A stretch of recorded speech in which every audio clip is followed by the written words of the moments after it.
যদি কোনো ফাসেক তোমাদের কাছে কোনো সংবাদ নিয়ে আসে তাহলে তোমরা তা যাচাই বাছাই করে না। এ আশঙ্কায় যে তোমরা অজ্ঞতাবশত কোনো কওমকে কোনো জাতিকে আক্রমণ করে বসবে, ফলে তোমরা তোমাদের কৃতকর্মের জন্য লজ্জিত হবে। তাহলে সাংবাদিকতার যে মূল থিম এর ভেতরে কিন্তু আছে সূরা হুজুরাতের 6 নম্বর। আপনাদের এই কাজকে আমরা ছোটখাটো কাজ হিসাবে বিশেষ করে আমি দেখি না, আমি একটা মহান পেশা মনে করি। সংবাদ আল্লাহর পক্ষ থেকে যেগুলো এসেছিল রাসূলদের মাধ্যমে তাদেরকে নবী বলা হয়। ওখান থেকে বিভিন্ন শব্দের উৎপত্তি আছে। এখানে যে নাবাইন শব্দটা আছে, এখান থেকে ওই শব্দটা নাবাইন থেকে এই নবী, আমরা এইটাই তাফসিরে হাদিসে ইসলামের ইতিহাসে এগুলো পড়েছি। এই কথা বলা যাবে ভাই, গল্প করেন 2-3 মিনিট সময় আছে। বাস্তবতা হচ্ছে আপনারা যে মহান পেশায় আছেন, এই পেশাটা যেখান থেকে তথ্যগুলো সোর্সগুলো নিয়ে এসে জনগণের সামনে জাতির সামনে দেবে, সেই কাজটা যে ইবাদত আমরা অনেকে মনে করি না। যদিও আজকে অনেকের মাথায় টুপি দেখে মনে হচ্ছে তারা এটা ইবাদত মনে করে। আমরা চাই এই পরিবেশ যেন এই বাকি 11 মাস থাকে। শুধু রমজান এসেছে মাথায় টুপি তুলবেন না, আমরা বাকি 11 মাস এখন যেরকম পাচ্ছি এরকম সূরত সিরাত এবং কর্ম আমরা বাকি 11 মাস আপনাদের কাছে দেখতে চাই। আপনারা দিতে পারবেন না ইনশাআল্লাহ?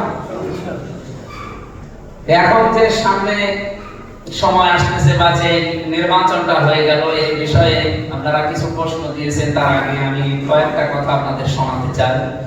গণতন্ত্রের বিষয় হয়েছে, এই যে নির্বাচন গেল, যদিও ইঞ্জিনিয়ারিং প্ল্যানিং যাই বলেন এগুলো মেকানিজম হয়েছে, কিন্তু গণতন্ত্রের বিজয় হয়েছে আমি মনে করি। মানুষ ভোট দিতে পেরেছে অলরেডি, যদিও ভোট নিয়ে যা হয়েছে ওগুলো আমি বলতে চাই না এই ময়দানে, কিন্তু ভোট হয়েছে তো আলহামদুলিল্লাহ। আমার জীবনে তো আমি প্রথম ভোট দিলাম, কেমন করে দেওয়া লাগে তো জানতাম না, এবার দিয়ে অন্তত শিখলাম। আগামীতে ধারা যেন অব্যাহত থাকে, মানুষ তাদের পছন্দের প্রার্থী যারা তাদেরকে ভোট দেওয়ার সুযোগ অন্তত এবার পেয়েছি। যদিও কিছু কিছু বিভাগে কিছু কিছু জায়গায় এগুলো পছন্দের জায়গায় দেওয়া পরে বা পছন্দের জায়গায় দেওয়া যায়নি, সেটা আলাদা বিষয়। কিন্তু আমার কুষ্টিয়াতে অন্তত সদর আসনের ব্যাপারে আমরা যতটুকু খোঁজ খবর নিলাম বা পেলাম, আপনাদের সারাদিন ওই দিন অ্যাক্টিভিটিস যা পেয়েছি আলহামদুলিল্লাহ। দ্বিতীয় নম্বরে স্বচ্ছ সাংবাদিকতা।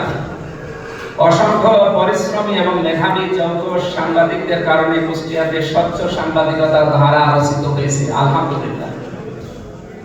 এই যে লিখিত বিষয়গুলো আপনারা দেন মানুষের সামনে এবং ভিডিও ক্লিপ যেগুলো আসে, এই ব্যাপারে কোরআনে কারিমে একটা কড়া বার্তা আছে। আমি আপনাদের শরণার্থে এটা বলতে চাই, সূরা কলমে আছে, নুন কলম ওয়া ইয়াসতুরুন।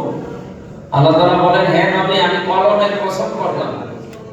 সর্বপ্রথম আল্লাহ এই জিনিসটাই বানিয়েছেন, এজন্য সেই জিনিসের কসম করে তিনি জানিয়েছেন যে সাংবাদিকরা যা লেখে এবং এই লিখিত জিনিসের কসম, ওনারা যা লিখে যায় ওনারা হয়তো দুনিয়ায় থাকবে না, কিন্তু লিখিত জিনিস থাকবে।